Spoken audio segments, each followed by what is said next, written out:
మొదటగా అందరికీ ఉగాది శుభాకాంక్షలు. షడ్రసోపేతమైన మన ఉగాది పచ్చడికి మళ్ళీ మీ జీవితాల్లో అన్ని రసాలను ఆస్వాదిస్తూ ఆనందించాలని కోరుకుంటున్నాను.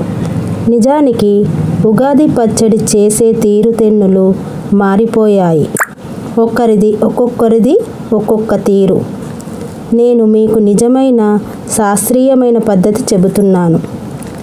ముందుగా పచ్చళ్ళలోని పులుసు కోసం కొత్త చింతపండులోని నారగింజలు తీసేసినవి 35 గ్రాములు లేదా ఇంత ఉండ తీసుకోండి.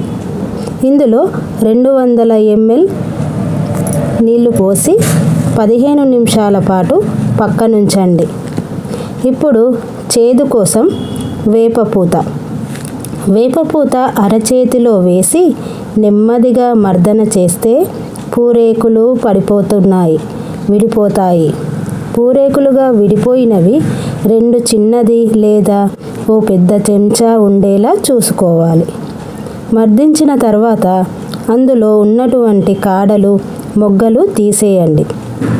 ఇప్పుడు కారం ఉప్పు కోసం చూడండి.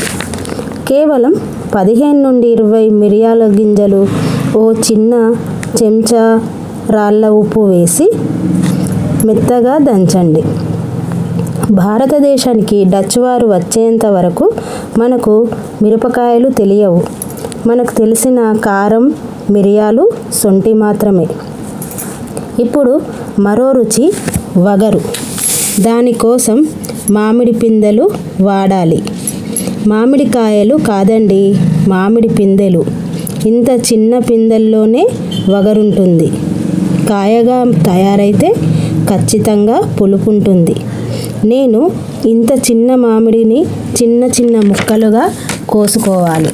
చూడండి, ప్రసాదంగా తినే పచ్చడికి ఈ ముక్కలు సరిపోతాయి.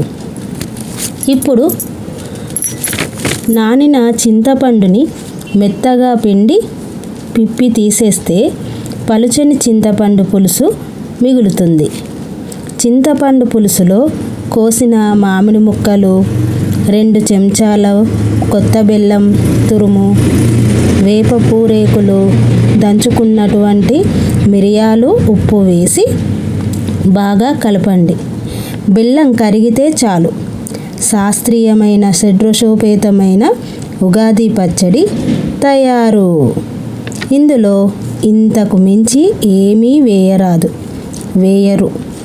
మీరు తప్పక ఈ ఉగాది పర్వదినాన భగవంతునికి నివేదించి సంపూర్ణమైన అనుగ్రహం పొందాలని కోరుకుంటున్నాను.